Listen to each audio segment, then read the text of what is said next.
All right, thank you so much for joining us today. Welcome to the Monarch Conservation Webinar Series. Today's webinar is an assessment of native seed needs and the capacity for their supply, presented by Kay Havens, Vice President of Science and Chief Scientist at the Chicago Botanic Garden, on behalf of the National Academies of Sciences, Engineering and Medicine Working Group on Native Seeds. My name is Jenna Tots. I'm an Education Coordinator at the Monarch Joint Venture, and I'm joined by my coworker, Alyssa Taylor, Program Coordinator. We want to thank our sponsors for their support of this great webinar series. Our supporting sponsors, Reinvent Your Waste and CPKC, and community sponsors, East Central Energy, Hedgerow Farms, and NiSource. We appreciate your support so much and your dedication to monarch conservation. If you or your company is interested in sponsoring next year, please email me at learn@monarchjointventure.org. Before we get started, we just have a few community guidelines and some helpful hints for you to get the most out of this webinar. During the webinar, please feel free to put any questions you have for Kay in the Q&A box. This is found at the bottom of your screen. We'll collect those and we'll have a great Q&A session at the end. Please use the reactions. If you don't see that on the Zoom bar, you can click the More button, and then you can see reactions. Kay can see those. Super fun to be able to applaud or give her a thumbs up or a heart during her presentation. This webinar will be recorded and posted on the MJV website by Friday of this week, but usually it's up by tomorrow or Thursday. The entire Monarch Conservation webinar series is free and available to watch. And this, being our 10th year, now contains 10 years worth of monarch conservation webinars. If you are joining us today but weren't able to pre-register for the webinar, we would like to count you for attendance and be able to send you the follow-up email on Friday. So please email learn@monarchjointventure.org with your name, city, and state. And then we would like to remind you that there are translated captions on this Zoom call. If you'd like to add captions in a language other than English, click on the arrow on captions at the bottom of your screen and be sure your translation button is on, and then choose your caption language. And finally, all of our webinar speakers represent their own viewpoints, which are not necessarily those of the Monarch Joint Venture. And now I'd like to introduce our presenter for the day. Kay Havens holds a BS and an MA in botany from Southern Illinois University and a PhD in biology from Indiana University. She spent 3 years at Missouri Botanical Garden before joining the Chicago Botanic Garden in 1997. She is currently the garden's Nagane Vice President of Science and the Chief Scientist. Her research interests include ex situ conservation, restoration genetics, pollination networks, and invasion biology. She is a member of the Botanic Gardens Conservation International U.S. Board and chairs the Non-Federal Cooperators Committee of the Plant Conservation Alliance. She is active in plant conservation advocacy with elected officials and collaborates with a variety of academic institutions, agencies, and stewardship organizations to help improve conservation efforts for plants and plant communities. With that, I will stop sharing and turn it over to you, Kay. Thank you so much for joining us. Thank you. It's a pleasure to be here today. I am joining you from the beautiful island of Kauai in Hawaii. I'm here for a little over a week working on a book, and so it's a joy to get up a little bit early today in Hawaii and meet with you before I go do my book work. So if you hear a rooster in the background, that's why. They're prevalent here in Hawaii, and they're very noisy this time of day. I'm going to go ahead and share my screen. Just a second, please.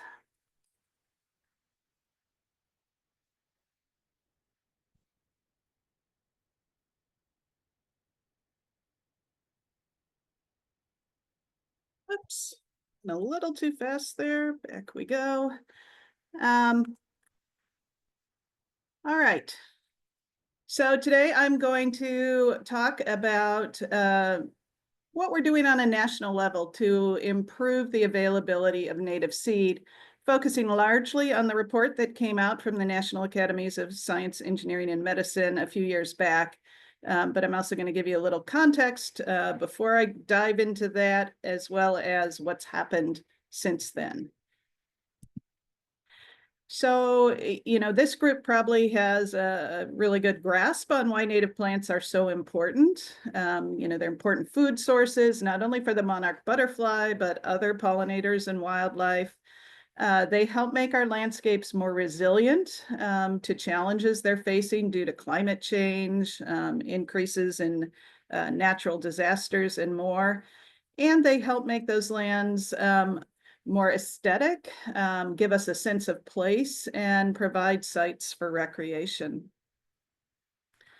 I work largely with the federal government on this issue, and they manage about a third of the lands in the US, much more so in the Western US than in the East. But these lands are increasingly degraded, as you'll see on the next slide, and require native seed for restoration. So the Department of Interior, which manages many of those lands, so their Park Service, Bureau of Land Management, U.S. Fish and Wildlife Service, et cetera, needs a lot of native seed to restore after wildfires and floods, to restore after invasive plant invasion, and that's primarily cheatgrass that comes in the Western US, and to restore areas that have been damaged by the multiple use mandate on many public lands that includes mining, oil and gas development, recreation, grazing, etc. To date, the Department of Interior can only acquire a small fraction of the native seed it needs. In the last few years, about 60%, maybe closer to 70 in some areas, of the seed they put down after natural disasters is native, let alone genetically appropriate native seed. So this is a big issue for them. They would like to use more native seed, but it's not available in the marketplace. And I know all of you are interested in supporting monarch conservation, and you need native seed to do that as well, not only of milkweed species, but also native species that provide nectar resources. And I'm sure you have found limitations on the amount of seed you can buy for restoration in terms of both species and the genetic source of those species. So what's driving some of the need for restoration, particularly in the West, are wildfires. This first image shows the number of wildfires since 1983, and the areas that are orange or red are burning multiple times. And those are areas that we need to break the cycle of cheatgrass invasion, which fuels fires, and restore native species that are more fire resilient. In the eastern part of the country, we are impacted by hurricanes. And as the map shows, this is not just a coastal phenomenon, although coastal restoration will help a lot in terms of making lands more resilient. But as we learned the hard way this year with the hurricane that impacted Appalachia, the impacts of these hurricanes can be felt far inland from the coast. And then the panels on the bottom show invasive plant increase over the last 30 years. And this is primarily cheatgrass coming into Western lands. So when we think about native plant materials, in some cases, we can go and we can collect from remnants and we can use that seed directly. But in most cases, the volume of seed we need is greater than what we can safely collect from wildlands. And so if we start the cycle here with seed collection, it's always a good idea to put part of that seed in seed bank for long-term storage so that we have those genetic resources, in the future. And then this cycle shown here from seed collection through research and development, field establishment, increasing that seed through seed production, seed certification and procurement, getting that seed into large-scale warehouse storage, and making it available for restoration. And then in some cases, continuing that cycle and collecting seed from restored areas. So that's the rather lengthy process that goes into developing native plant materials for restoration. And this cycle can take several years to complete. So I want to talk a little bit about what the government has been doing to support increased native seed availability in the US. And this goes back to 2001 when Congress directed BLM and other agencies in the Department of Interior to develop a native plant material development program.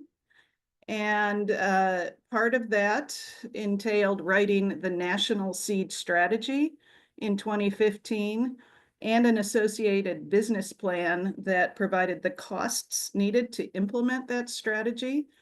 One of the goals in the strategy, and I'll show you the 4 main goals in a second here, was to do a national assessment of native seed need and the capacity of the industry to meet that need.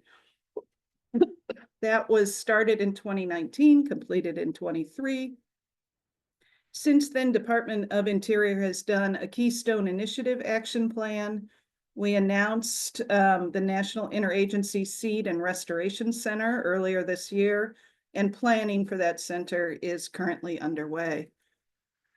So here's the National Seed Strategy goals. As I mentioned, the first one to do this national assessment, identify seed needs and ensure that seed is available. There was a goal all around research needed, and a lot of that research has been completed, but much remains to be done. There was some tool development to help land managers make seeding decisions and developing strategies for communication.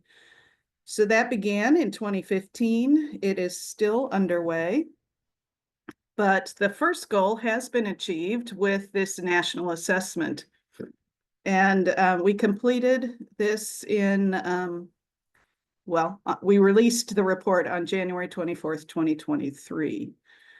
And the statement of task for this work was to assess the uses and demand for native plant materials, to look at the supply chain, recommend ways to increase supply, and to look at this nationally, although with a focus on the Western US because it was sponsored by Bureau of Land Management and most of their land is in the Western US. You can see the committee who worked on this as well as the National Academies staff. As we did our work, we used the definitions of restoration provided by Society for Ecological Restoration, and we focused on that right part of the continuum, what we call ecological restoration. So from initiating native recovery through to fully recovering native ecosystems. We recognize that there are a lot of other uses of native seed, from home gardening to green roofs, but we were really focusing on what was needed for ecological restoration. We stood on the shoulders of the work that had been done by the National Seed Strategy Development. So this is the seed strategy here, as well as one of the progress reports done a few years later. All of these are available on the web, and I know the moderators are going to share a link for you later where you can reach all these documents if you're interested. And again, the process of developing native seed is not fast and it's not easy, and it needs to be done on a species by species basis because each species is different in how you grow it, how you increase it, how you harvest it, how long it lasts in storage, and more.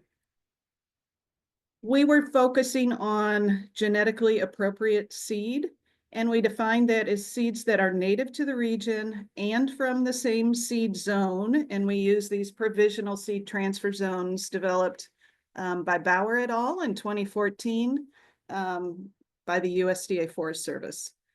And we also focused on seeds that had not been altered by cultivation. So not native plants that had become cultivars through some sort of selective process.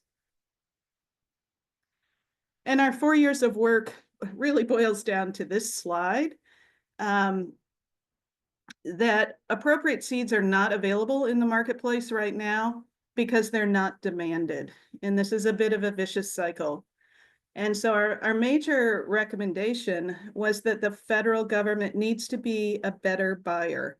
It is the biggest buyer by far. BLM in particular buys more native seed than anyone in the world.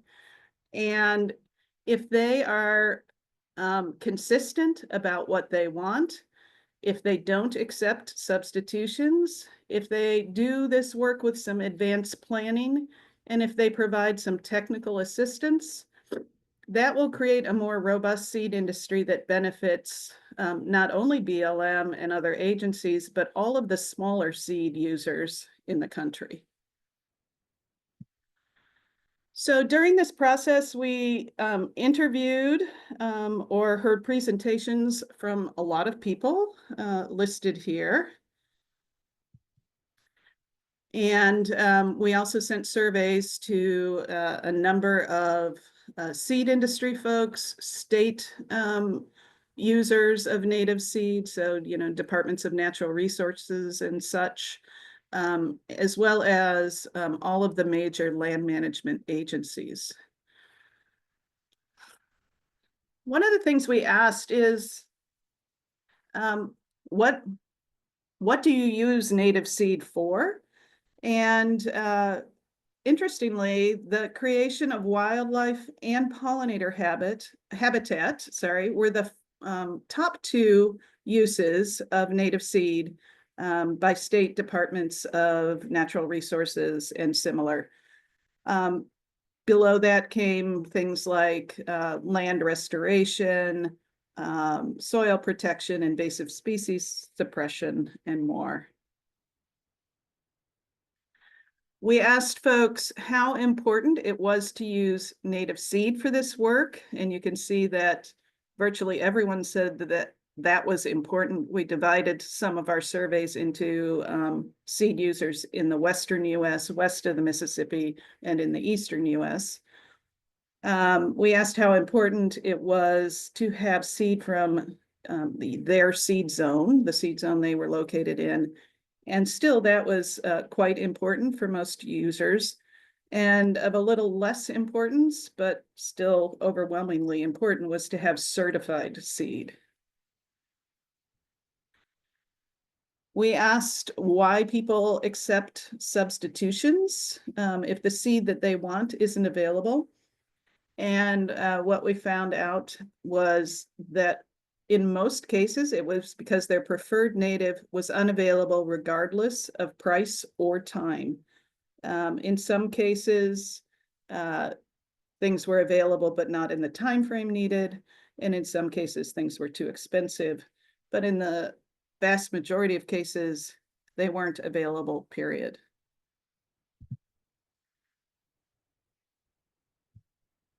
So for the federal users, some of the responses that came back said there's a benefit to having a planning horizon for projects, and that enables the industry to respond, to collect and grow that seed and provide the seed zone that is requested.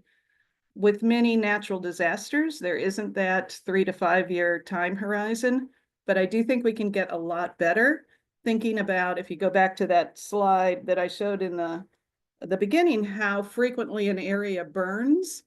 Areas that are burning frequently, we can pretty much guarantee that they're going to need seed in the near future, and we should have that on hand.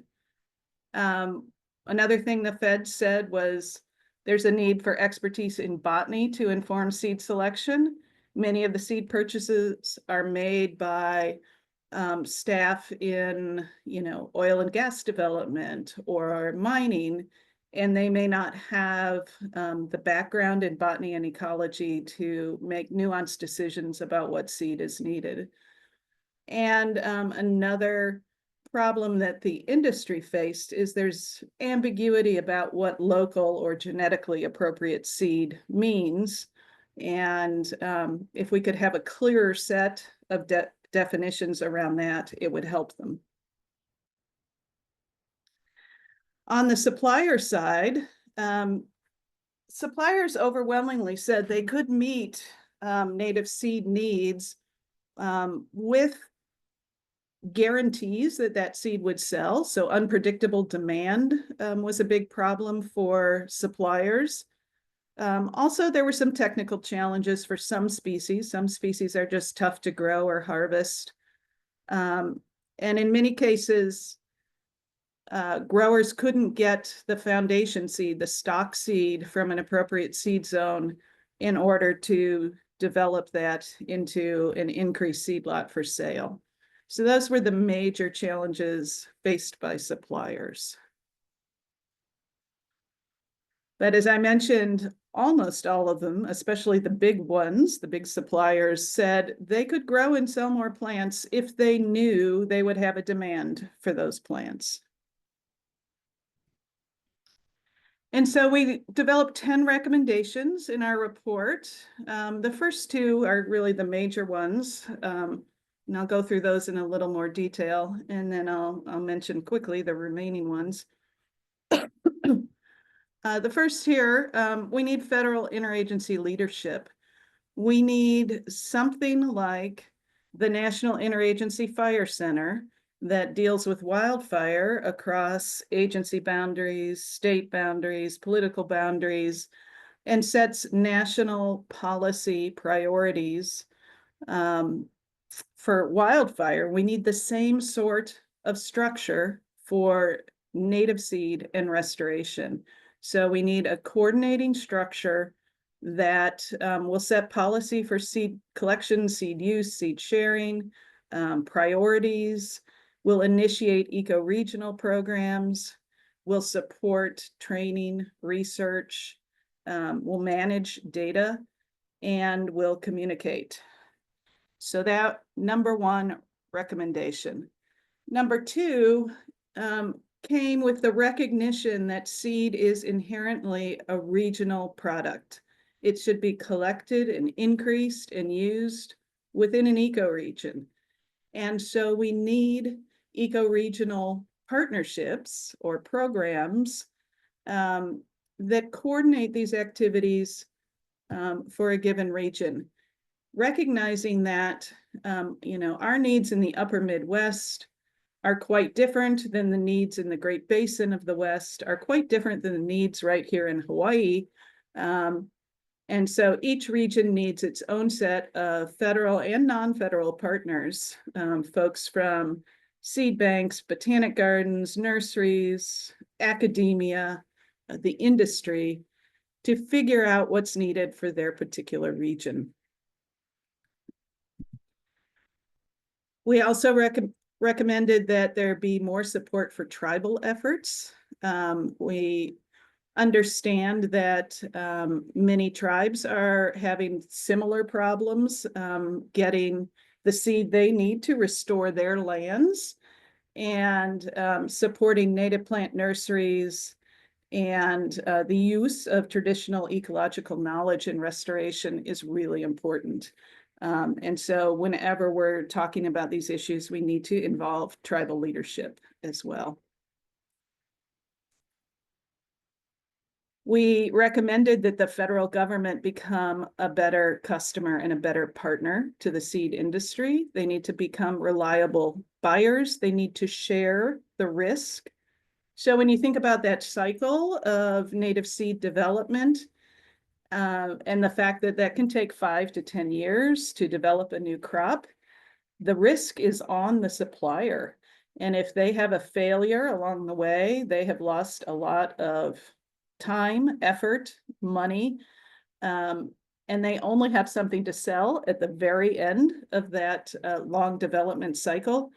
And so there are types of contracts that the federal agencies could use to support and share the risk with the suppliers, contracting purchases in advance, making sure that producers have the genotypes of seed that they want to buy. you know, we provide subsidies for a lot of crops in this country, but we don't do it for native seed. And so that's something we could look at as well. And then really becoming good partners with seed suppliers. What the NRCS does for agricultural seed suppliers in terms of providing foundation seed of cultivars, technical support on how to grow that on your farm. We need that same sort of support for native seed growers. And the government can play an important role in that. There's a lot of research that's needed, understanding seed transfer zones, traditional ecological knowledge, the economics of the seed industry, how climate change is going to affect seed use. How do we go through that cycle of plant and seed development and maintain the genetic integrity of the seed source? More investment in seed testing and seed storage of native seeds, and so forth. We need better infrastructure. One of the things we learned was that the warehouses where seed is stored, often, you know, a year, 2 years, up to 10 years, are not necessarily temperature and humidity controlled. And seed is a perishable product, and we can increase its shelf life by decades to centuries, depending on how we store it. And so investing in humidity controlled, temperature controlled, cool, dry seed storage will alleviate a lot of the problems we're having. Similarly, seed cleaning of native seed can be quite difficult. And most of the machinery that's out there was developed for crops. So having these regional hubs where we can share specialized equipment, develop specialized equipment will become really important. So I mentioned warehouses. We were kind of shocked to find that many of the seed warehouses were storing seed in semi-trailers, not temperature controlled, not humidity controlled, in the desert. You can imagine how hot it gets in those trailers, and cooking your seed is not good for it. It kills it immediately. And so, you know, think of all the effort that went into developing and producing that seed, only to kill it in a hot trailer before it's used. And then these last couple were about BLM specifically because BLM was the sponsor of the study. We recognize that the best seed bank is nature itself, and so we need to be conserving native plant communities as reservoirs of genetic diversity, as well as just important sites of biodiversity. So we recommended more conservation on BLM lands. And finally, we recognize that the BLM Plant Conservation and Restoration Program has the botanical knowledge to do this kind of work, but they're often left out of many of the decisions on what seed to purchase and how to use it. And so we recommended that they be empowered to oversee restoration and to build the seed stocks that are needed. So that was the report that came out. You can find it at the National Academies website. It's also linked at the website that will be shared with you during this talk. But now I want to spend a little bit of time on what's happened since that release almost 2 years ago now.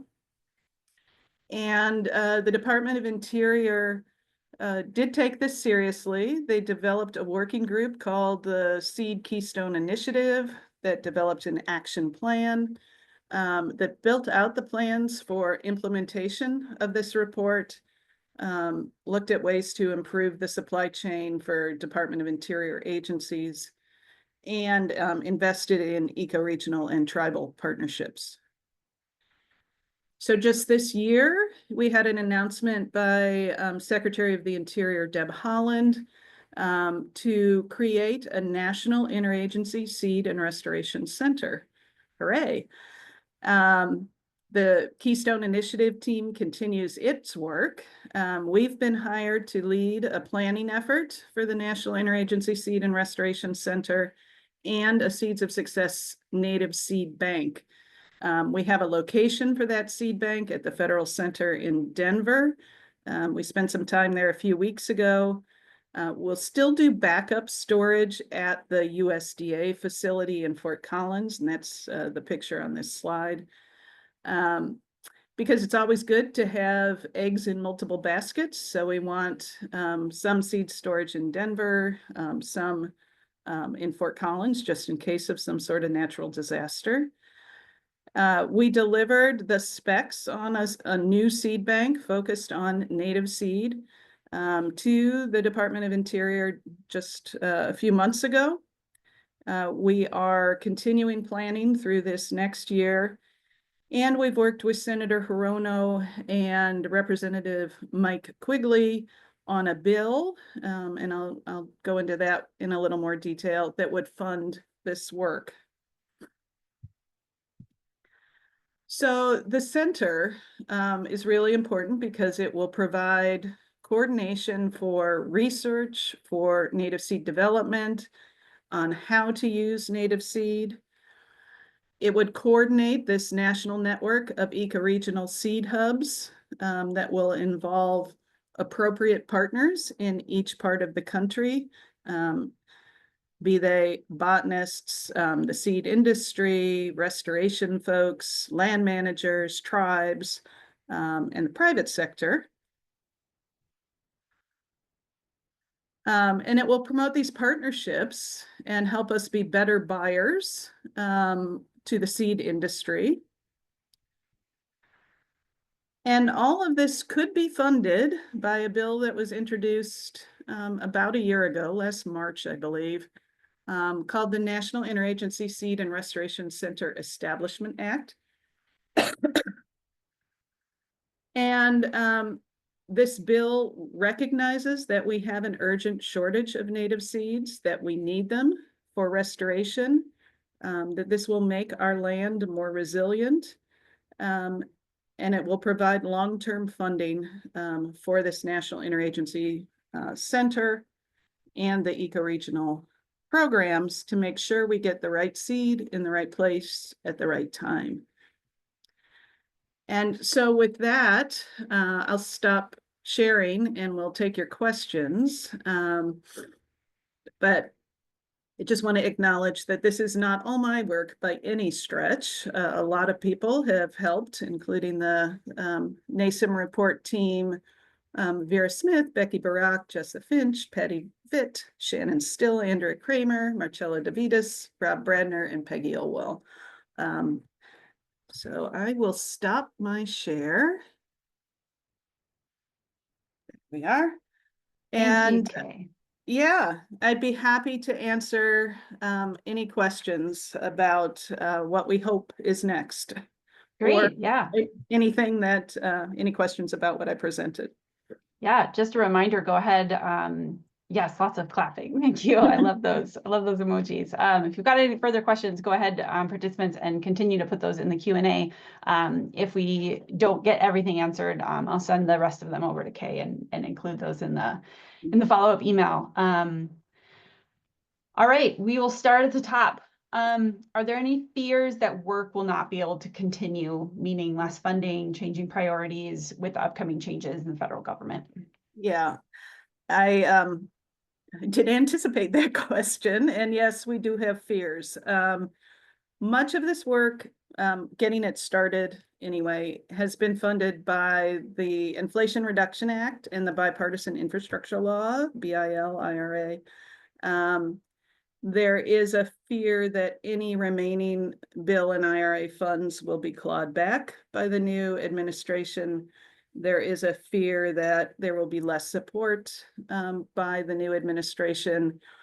But I do believe strongly that this issue is nonpartisan, that when we think about the importance of public lands and healthy public lands for recreation, when we think about the fact that restoration can help mitigate against future natural disasters, resilient coastlines help in hurricanes, resilient forests help prevent wildfires.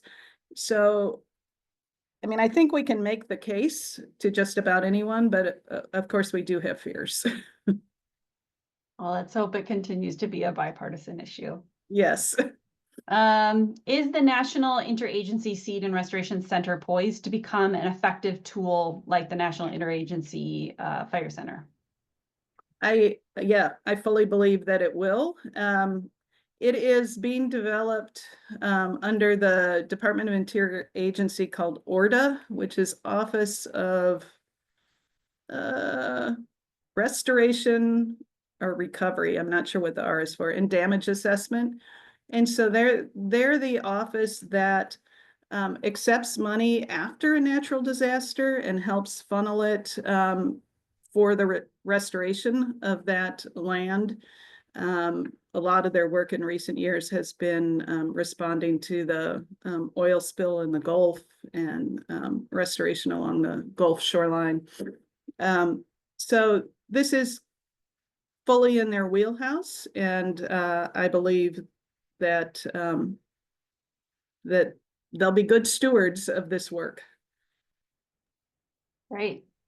Exciting to see what happens with that. Here's a question with a little bit more information also. Would you consider the Department of Energy as additional federal agency for coordination? The development of renewable energy is a large-scale land manipulation that can require a large amount of seed during site stabilization and restoration. It'd be interesting to have that sector as a collaborator. Yeah, absolutely. So this is all starting as a Department of Interior effort, mainly because they manage most of the land, but we recognize that it needs to expand beyond Department of Interior, especially including Forest Service, Department of Defense, and Department of Energy. I know in the Midwest where I live, restoration associated with solar energy development is one of the biggest drivers in our region. And so, good point. Great.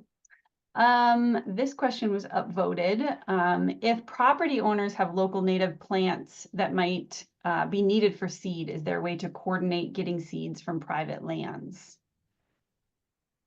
Yeah, so I think that's something that will fall under the eco-regional programs. There may be, depending on where you live, there may be private lands that are bigger and better sources of native seed than public lands are. In the East, in the Midwest, we don't have a lot of public land compared to the West. So I think land trusts and other folks like that will be important partners in some of the eco-regional programs. Have those offices, the eco-region, have that been set up yet? So that's some work we're going to be doing in February. There are existing eco-regional programs already. There's a Great Basin program, a Colorado Plateau program, a Mojave Desert program, but we need those everywhere. And so I know there's some efforts just starting in New England, in the upper Midwest, in the Southeast grasslands. So we really need to look at what exists, where the gaps are, and figure out how to fill those gaps. Good luck in February. Mm-hmm. Is the Seed Savers Exchange involved in this? Right now, they are more involved in the heirloom food crops, but they mentioned in a course I took that they were looking into native non-crop seed saving and storage. I wasn't aware of that. They have not been involved yet, but I can certainly look at them more closely and reach out and have a conversation. Great. I've seen areas in the west that are nothing but cheatgrass, as far as you can see. How can these areas be restored to native species? Yeah, so it is a challenge, but after a wildfire goes through those areas, we have a small window of opportunity. I have some colleagues in the Western US that are looking at what they call native winners, which are kind of aggressive native species that can be sown in after wildfire and actually compete well with cheatgrass as it tries to come back. And so I think there are probably species and restoration techniques and timing and a lot of luck that could go into successful restoration after cheatgrass invasion. Good to know. I am a former teacher. We have a retired teacher here asking a question. So my passion is real and relevant with relevant student involvement. Are there any plans by the center to involve youth? Another great question that I haven't given a lot of thought to, but there are certainly wonderful ways at the Botanic Garden that we engage youth in a lot of our research, including some of our community science programs. And I can envision ways that youth might participate in the future in this endeavor, but that yet to be worked out. Right. How well are we doing with collection and distribution of native milkweed species? So I know it's a priority for a lot of regions because of the need to support monarchs in particular. And the monarch listing, if that happens, would certainly drive further need for restoring critical habitat. I can't tell you the number of milkweed accessions off the top of my head that have been collected, but I know it's been a priority for seed collectors working under Seeds of Success. And I know even in our own region in the Midwest, it's a priority for us and our seed bank. So I suspect there's a lot of seed ready to go, foundation seed, and we need to find and connect with the growers that will help us increase it. Thank you. How are we doing? Still able to do some more questions here? I can do a few more, yeah. We've got some great ones here. This one was also upvoted. Says, beyond the backup storage of some seed at the USDA Genetic Resources Lab in Fort Collins, are there any research or outreach activities envisioned or ongoing with USDA ARS scientists? How about interaction with land grant universities, including tribal colleges? Yeah, absolutely. So those have all been identified as really important partners in these eco-regional programs. And as I mentioned, the kind of first area of growth for the National Interagency Center is going to be with USDA. One of the things we mentioned in the National Academies report is that we need to develop the same kind of infrastructure and support that is afforded agricultural crops by ARS for the native seed industry. And I don't know if that's expanding plant material centers and having each of them have a program for native seed and agronomic seed, or if it's kind of a separate network of native seed material centers across the US. That's one of the things we're looking at. Besides wildfires, how does overdevelopment of land play into the availability of native mixes? Yeah, as there's fewer and fewer healthy remnants to collect from, that certainly affects availability. And Seeds of Success, which is the National Native Seed Banking Program, has been active for probably 25, 30 years now, and has about 30,000 accessions collected and stored. More work needs to be done, of course, but it is something that we're trying very hard to get that seed collected before sites are lost to development or or other uses. How can a private sector native seed producer get involved? So I would recommend finding out if there is an active ecoregional network or native seed network in your area. And if not, be on the lookout for one developing, because I think over the next year or two, we'll be seeing these develop across the country. And I think that's probably the best point of entry for growers. Would you be able to clarify the status of the S4462 bill? Yeah, so it was introduced. It did not go up for a vote in this current Congress. It will need to be reintroduced in the next Congress. I think, to be honest, its chances of succeeding in the next Congress are slim. But we are actively looking for Republican co-sponsors, both in the House and the Senate, and trying to make the case that this is something that benefits the country in many ways, and that we can't wait. And so, yeah, bills have to be reintroduced every Congress. So we'll be awaiting reintroduction probably February, March of this year. Okay, positive thoughts. Yes, fingers crossed. Yes. Budget can often be a roadblock to native revegetation efforts. Do you know of a place to find grants for purchasing native seed? Yeah, off the top of my head, no. But let me give that a little thought, and if I come up with it, if I have an answer, I'll share it with you to share with the attendees. Sounds good. If this person that asked this question is in the Western United States, California, Southern Oregon, we will include an MJV program that can get native seed in your hands.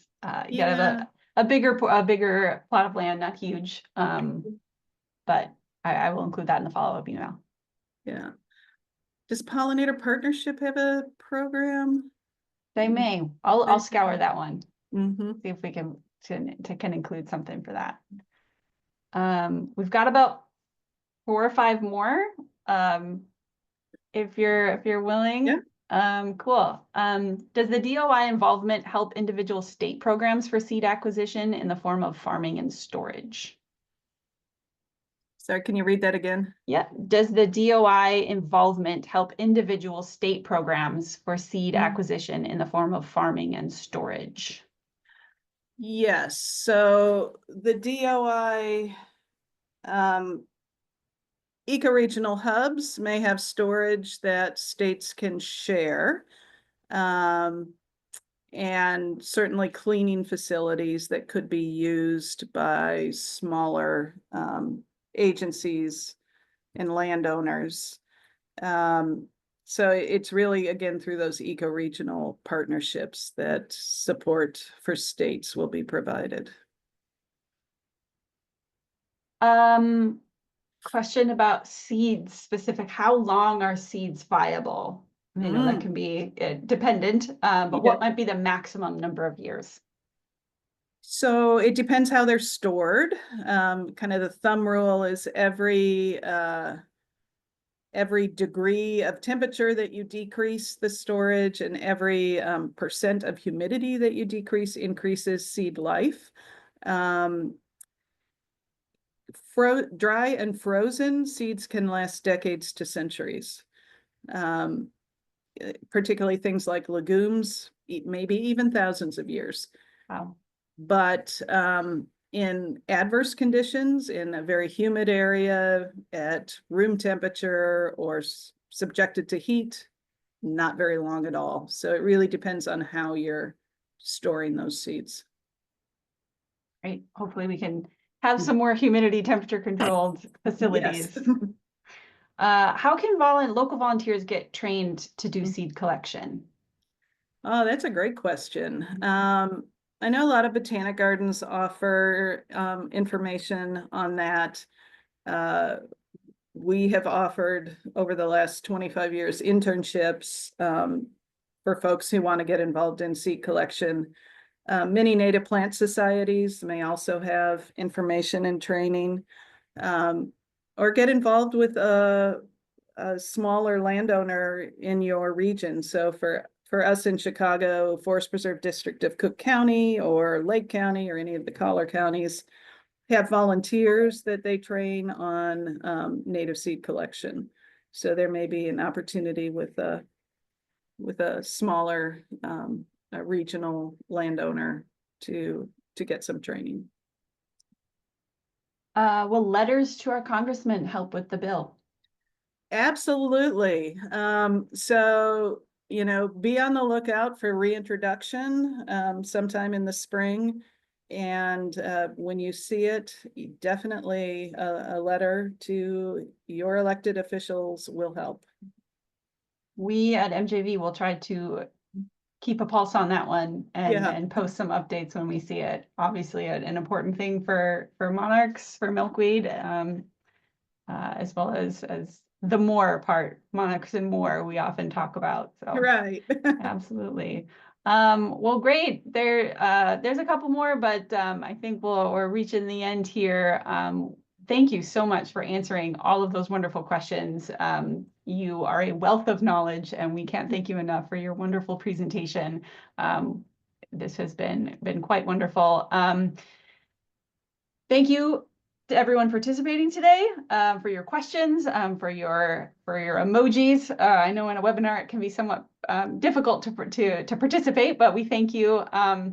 If you would be so inclined, we would love for you as participants to fill out our survey form. This will be the last presentation of our 2024 season. And if you have not signed up for 2025, please do that. We'll put the survey form in the chat, and then we will also put the sign up for 2025. We just want you to be aware that just because you're signed up for 2024, it does not mean you're signed up for 2025. We're using a new system, so if you could please do that if you have not. I've also shared to let you know the lineup for 2025. 9 out of 12 months have been confirmed, so you can check out the general topics for those. We've got some great conversations coming forward, a couple of youth-specific webinars, which we're very excited about. One talking about a couple of youth organizations, and then actually in May, youth coming to the table and sharing their stories and their work on projects and initiatives. So we hope you can join us for 2025. We're hoping to do a couple of extra webinars as well throughout the year in Spanish. We tried that out this year, and so we want to throw in a couple more of those. So those will be coming in the new year.